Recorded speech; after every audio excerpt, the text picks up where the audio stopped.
85 hours, and I'm finally done with Rise of the Ronin. Well, not entirely. Because just like every other Team Ninja game, there is a new game plus, and whether or not I decide to get into that, well, only time will tell. I have plenty of other games I need to get into, like Stellar Blade and things like that. But how was Rise of the Ronin? Well, we're going to get into that. But first, I want to say this. This review is going to be a lot different than normal reviews. I want this to be more personable. I'm not going to go over every little intricate detail. And if you want to know anything more about Rise of the Ronin, I do plan on making more videos and tutorials on the game as time goes on. But I want to be clear who this game is for. If you already like Team Ninja games, then you will like Rise of the Ronin. Now, how much you like it, well, I'll get into that in a second as someone who enjoys their games myself. But a lot of people, and I plan on doing this myself, are comparing this game to Ghost of Tsushima. And honestly, outside of them being open world games set in Japan where you could play as a samurai or a ninja, I really don't think these games really have much in comparison. Rise of the Ronin is trying to be an action RPG with very deep combat mechanics, whereas Ghost of Tsushima is more about just being I don't know, like an interactive experience that is set in Japan. Like it's not even comparable.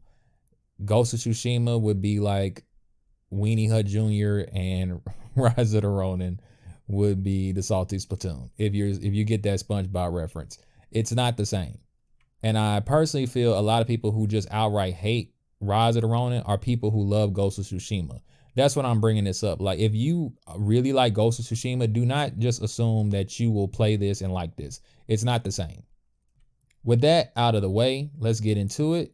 Rise of the Ronin, the things I liked, the things I didn't like. Let's first start with the story. I'm going to make this short and simple. Rise of the Ronin as a whole, but especially when it comes to its story, is just too long. And this game's story is not that good to be this long. Now, I understand that this game is based off of historical events and maybe they just couldn't have shortened it, but I'm pretty sure they could have found a way. The issue is that because this game is so long and it has crap loads, I mean a crap load of characters you will meet, and some are interesting, some aren't so interesting. I wouldn't say any of them are bad, but because this game is not only drenched in actual history, and it introduces so many characters, many of which that most people won't know about unless you just know Japanese history very well, you're not going to be that interested, at least I wasn't, in the plot. It starts off interesting. There's a motivation there. You've been betrayed. Your Blade twin is presumably dead, but you believe they're alive. Then you realize that they are alive, but they are not on your side anymore. You're trying to figure out what's going on. There's this whole war going on. There's people that's pro-government, anti-government. The Americans and the British are coming in, bringing in different weaponry that Japan never seen before. Some Japanese people need to get with the times. Some people think that their way was the better way. And if Japan is to evolve, it should be at the hands of the Japanese and not by influences of foreigners. All that stuff is interesting on paper, but when you draw out a story so long that even I, who was trying to focus and pay attention to it, I just lost interest in it.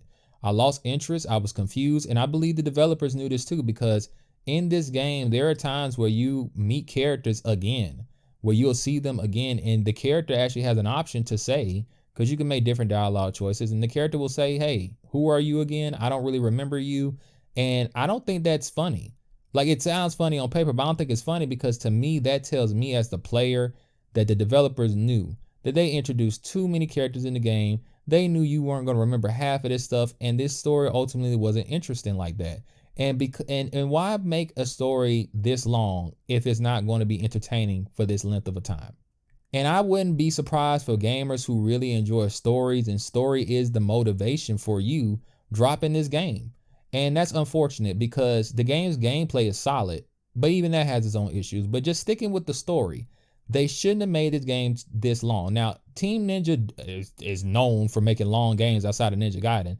But the difference is in those games is that I feel that people don't go in with the understanding. They don't go in saying, hey, I'm here for the story.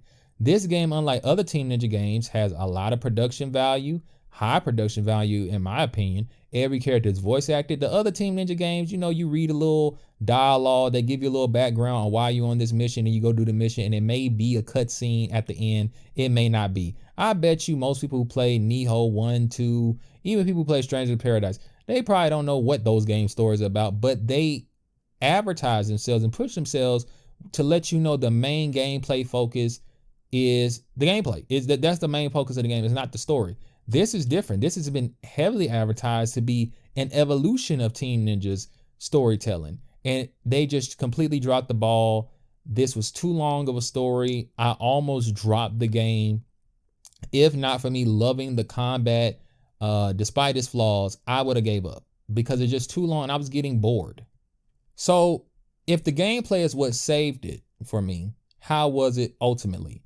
Well, I gotta say this, not getting into Nihon and other Team Ninja games, I just want to stick, see, it's hard to do because this game is so similar to those games, but just sticking to what this game provides. It's solid. It's more than solid. It's actually really good, and there's a lot of mechanics and things that I feel you won't begin to understand fully until you get to even the new game plus, which is the hardest difficulty. But just on your first ride through, the first playthrough, which I played on normal, I will say that the way the game functions, it's easy enough to understand, but there's these small little intricate details that may throw most players off, which I will be going over more in the future with more of my tutorials. I've already covered some things like counter spark system and stuff like that, but ultimately this game is a very defensive base game, but I feel that there is something about it that is off.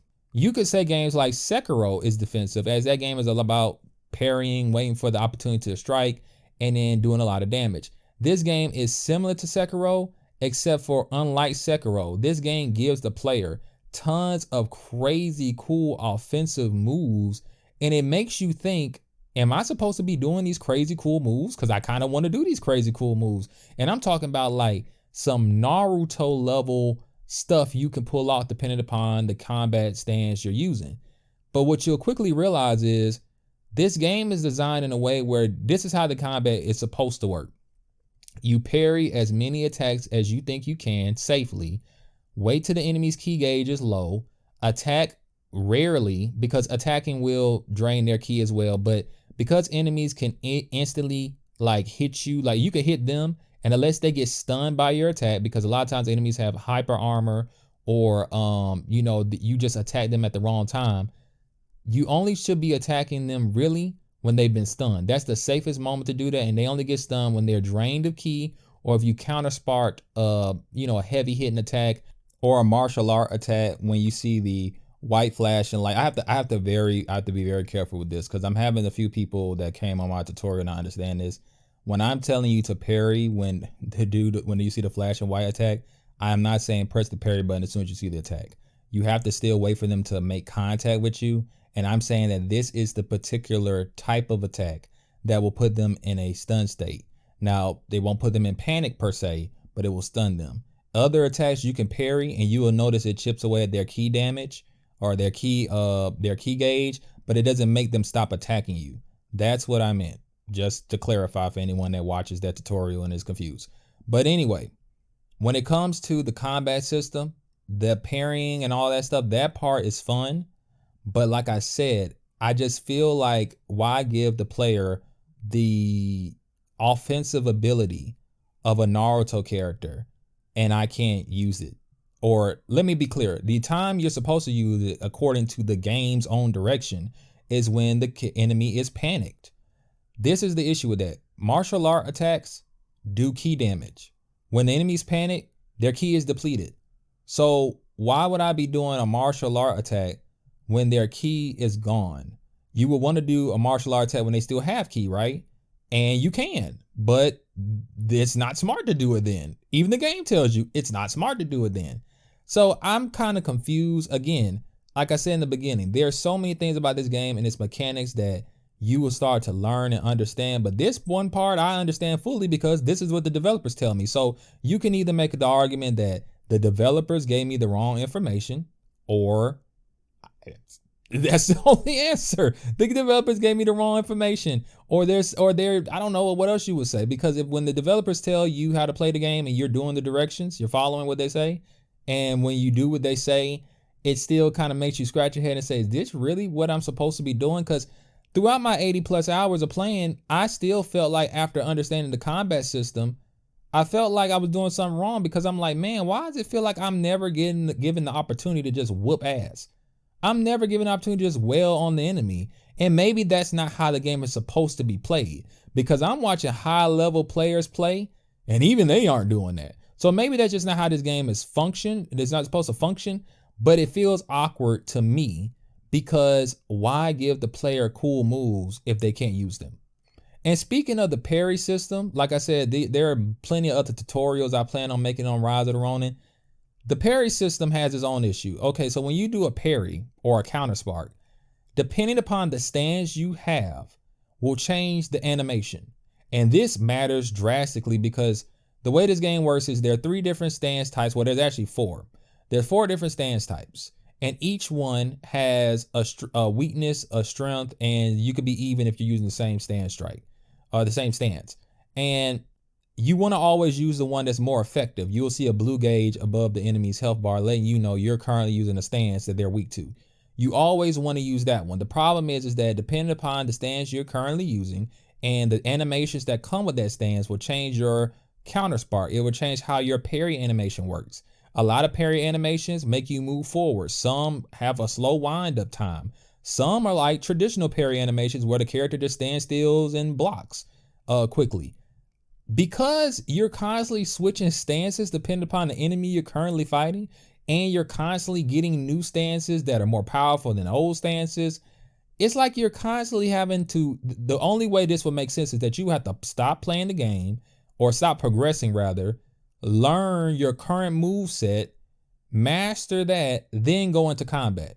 Sounds cool on paper, but you're constantly getting new combat skills. It's not until in game where you're probably going to just make a decision of saying, hey, these are the stances I'm gonna stick with, regardless if I unlock a new stance that's more powerful, and I'm just gonna deal with the consequences of using a weak stance. That's the only time this the only way this makes sense.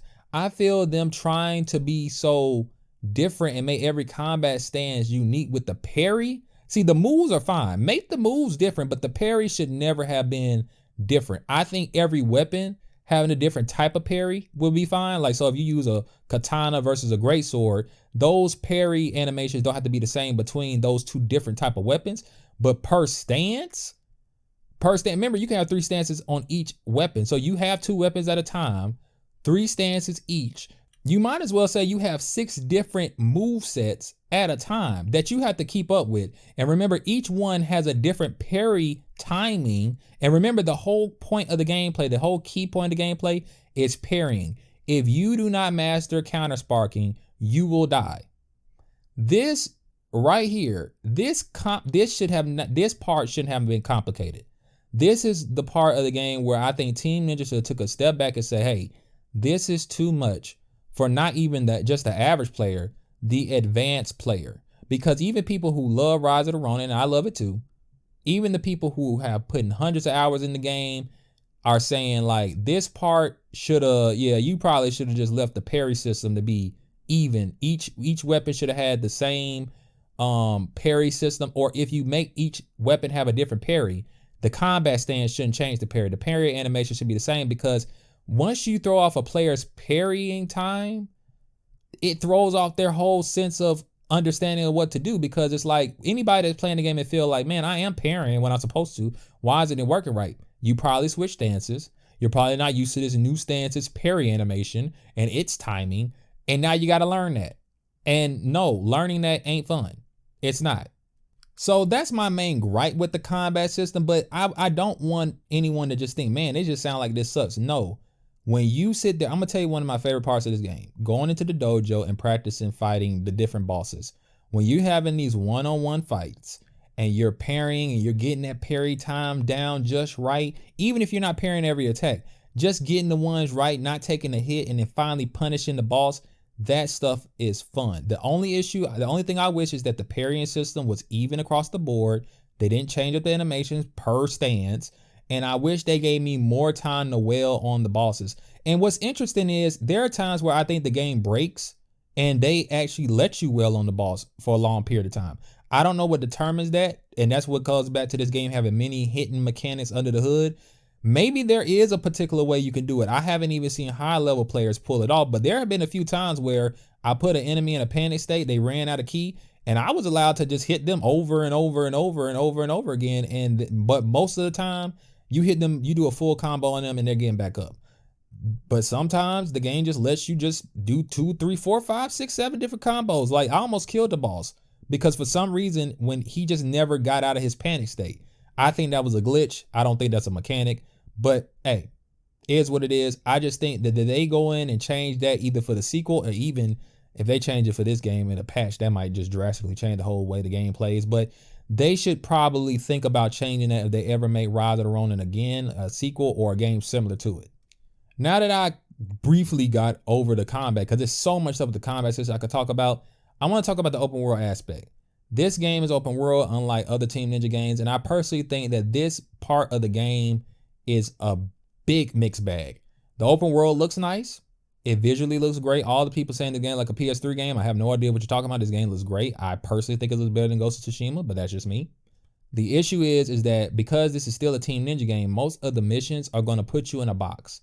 So they're either going to take you to an area outside of the map that you can never access anyway through exploration, or they're going to take you to a part of the map that you can go to at any time you want to, but they're going to make you just stay inside this confined space. Now that's not a big deal, but when the bulk of the game, the main game's missions are basically linear, it makes me say, well, why even give me an open world to explore? So then when you go to explore the open world, is there anything worth exploring? In my personal opinion, yes, the game looks nice, but it's not all that interesting to explore this map. There are a few places you can like use your grappling hook that I think are cool, but honestly, they could have just gave me that inside of a mission. Like they could have gave me a mission area with cool areas to explore inside this small box. But the overall open world, I think the reason why the open world sucks to me is not just because it's not a whole lot of interesting stuff to do in it, and it's not a sandbox, so you can't really interact with the environment that much. If the game wasn't as long, exploring or traveling from place to place wouldn't be as annoying. Because I'm going to tell you, because this game was so long and it took me 85 hours to beat, I just start fast traveling everywhere. Instead of actually wanting to walk there or ride my horse there, I just was like, bump all that. I'm fast traveling. And that's another thing that's weird. The game has like horses and stuff, and the horses have stats, and there's actually horse combat. That is barely used. Like, you will be surprised how much of this game clearly is focused on this combat system. And there's other systems where you're like, they have a mechanic where you can get wanted and the guards will come after you. You will 85 hours, rarely ever happen. There's horse combat, rarely ever use that. There's even horse stats, that never really mattered. It's so much that just felt like it's here because they felt like they needed to check something off, and it was never utilized. And to me, that's a con of the game, because what if you're a person that gets introduced to this mechanic and say, oh man, these developers really got horse combat in it? Is this going to be like, when I say this game's horse combat is so underused, you know how you play Elden Ring, and there's a lot of times I use my horse as a crutch. There's a lot of enemies where being on horseback, fighting against them will fare better for you than being on the ground. This game, I've ran into a few enemies that were on horseback. They get thrown off, it's over. It doesn't even matter. It just goes back to regular old Rise of the Ronin gameplay. And I'm just like, why is this here? Speaking of another why is this here, now let me be clear. I played a little bit of the New Game Plus, and I'm hearing a lot of people say this will matter in New Game Plus. And this ain't the first time that Team Ninja done this. They did it with Stranger of Paradise. But in my 85 plus hours, the gear system is not as complex as it looks. Pick the highest rated gear and call it a day. I'm just telling you right now, for anyone that looks at it and thinks it looks complicated, if you just plan on beating the game and playing on just regular difficulty, pick the best gear with the highest number. Don't matter what those other stats say, because that's making a build, and making builds do not matter on your first playthrough. New Game Plus, it may matter. First playthrough, build variety does not matter. There is no real build variety. You're going to be a jack of all trades, master of none. You play the game and you could pick like different things in the beginning of the game, like what type of character you want to be. That does not matter. You could be whatever you want. You can use whatever weapon you want. You're not restricted. is irrelevant. And that takes away from the RPG aspect. Anytime RPG mechanics boil down to just being there to be there, takes away from the gameplay mechanic. And something I didn't really touch upon that much in the story department is, this goes to the RPG mechanics. You will meet different characters and build bonds with them. Now, this is good to learning new stances and even unlocking more powerful gear, but ultimately, all those choices and decisions don't really matter. Like, even from a story standpoint, one thing I left out is that, you know, you have different factions you can join. There's never a point where you can like join a faction and then the other one doesn't want to mess with you anymore. Like, that just doesn't happen. So the game kind of like advertises itself like it's going to be Mass Effect with these RPG choices where like you can make decisions that really drastically change everything. That you don't. You just don't. Like, it's so unfortunate because if you watch all those Sony developer, you know, breakdowns of this game, most of these mechanics outside the gameplay really are just half baked. And the gameplay itself, again, I would personally say other Team Ninja games have better gameplay than this. But this is still good. It's just different. Other Team Ninja games may be better. This is still good. I still think if you love Team Ninja games, you will enjoy this from the gameplay perspective. But I think that it's just unfortunate, like I said, that when you advertise something like, man, this game is going to have all these choices, all these characters, all these beyond just gear and making a build, they're adding dialogue choices that you find in RPGs, and you realize it just does not matter. That's a whole gameplay mechanic that just boiled down to nothing. Of course, like I said, you can build bonds with characters, but what does that matter when it's like, okay, you could build a bond with any character. It's not like building a bond with one character will affect a relationship with another character, and there's none of, see, those things are fun because of the decisions that you have to make. There is no decision. You build a bond. It is no consequence to not doing it. You only reap rewards from doing it. And if you don't care what the character's talking about, just skip the dialogue and do the mission and get the rewards. Or if you do like this character and you want to hear what they got to say, which a lot of times they don't really say much of anything, you can listen to it. It's just half baked when it comes to other games that do the same exact thing. And that's really it when it comes to every other aspect of this game other than the combat. Everything just felt like, hey, open world games need things to do in them. So, hey, add some mini games. Now, the mini games in the game, like the archery and the flying across the map and stuff like that, that stuff is fun, but I'm not going to say that stuff is bad. It's fun, but I played other open world games with mini games and I've been hooked on those mini games. These, you do them and then I never did them again. They weren't offensive. But after coming off of Final Fantasy VII Remake, like wanting to do that box mini game over and over and over again, even after getting the high score, like that's a high level mini game. Even something like what's the game, Horizon, with the Hunter Challenge mini games where you had these like different hunting challenges you could do and you get a reward from it. That was really fun. I was looking forward to doing those when I saw them on the map. Now in this game, I did them one time, and when I see them on the map, I ignored them. Not because they're bad, just like they're just whatever. It's just something I'll eventually do just to get it off the checklist. That's what it felt like. This open world game definitely feels like a checklist open world game. And that is anytime in any game that happens, that sucks. Because that's not fun. I've never heard someone say, I love open world games that feel like checklists. It feels like I'm just doing things because it's here to do. I've never heard no one say they love that. I don't think anyone loves that. If you do, then this is good. This is going to blow your mind because it definitely feels that way.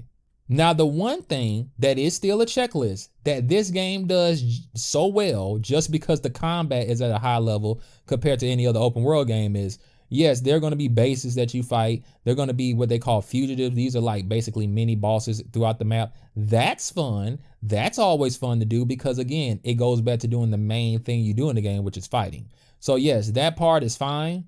But again, that has mechanics that I was like hyped for when I saw that. Oh, you know, one of my favorite games of all time, if you guys don't know, is Grand Theft Auto San Andreas. And in that game, you had a mechanic where you could do gang wars. And in this game, because you could choose different factions on the map, I'm like, oh snap, they have this whole mechanic where because I chose the anti-Shogun faction, I can go against the Shogun faction and take over territories and bases. Let me tell you something, that's no different than just, you could do that stuff before they introduce it to you. It's just now they give you a context to it. And let me tell you, the context don't really change anything. It's still just go to this enemy base, kill the enemies, and then, okay, now instead of the map before just clearing, Now it clears a purple aura. Whoop-de-doo. Like, it doesn't really change much of anything. So that, again, it's just so many mechanics this game added, and it just felt like they had an idea and they just said, let's throw it in the game. Let's not flesh it out, but let's just throw it in, and then it's like a pump fake. It's like, oh, this seems cool. And then you do, it's like, this is not all that interesting like it seems to be. That's like half the game. Rise of the Ronin, Rise of the Ronin. After everything I said, you're probably going to think I'm going to tell you not to play the game, not to get the game, but I still think you should get it. I think you should wait for a sale though. I paid full price and don't feel like I wasted my money, but I just think with everything here, with all the flaws and with the fact that I feel like most Team Ninja games, the game don't really start to New Game Plus. I don't think that this game is as good on its first playthrough to warrant that. Like only someone like me who just has this dedicated mind and just this interest in trying to figure out and understand how a game works. Like, that's me. That's not most gamers today. That's a hardcore gamer mindset to say, I want to understand how this game functions and I really want to know the intricacies of everything. That's what's driving me to continue to play and even go to New Game Plus. Because even with the New Game Plus stuff, I can't even just jump into that. I think that's a flaw.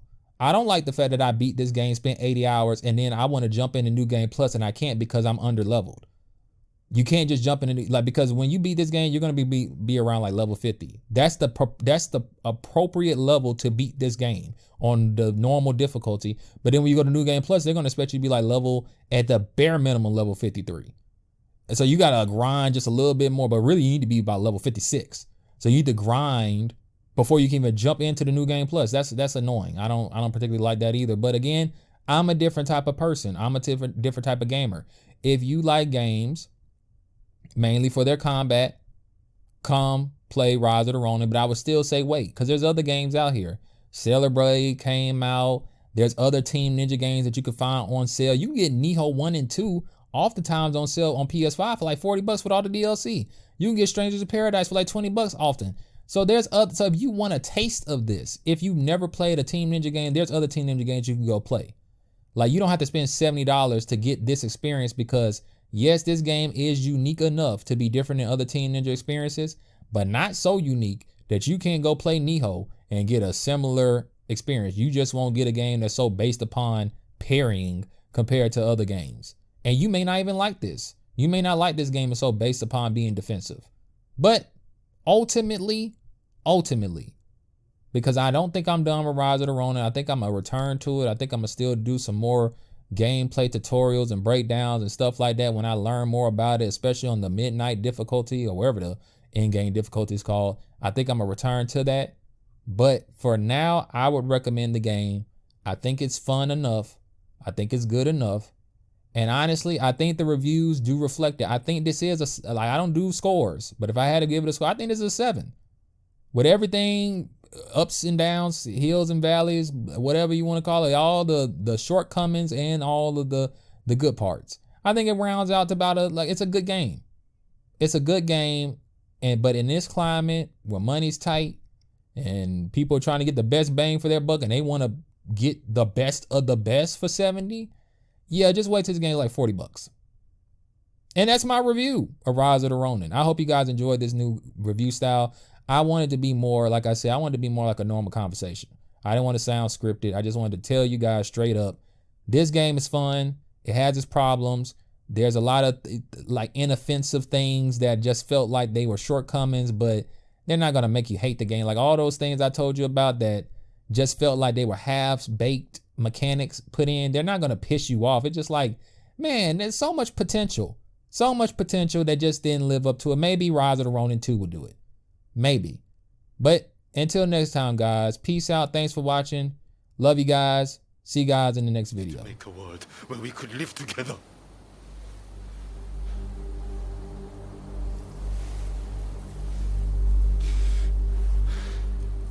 Just let me die.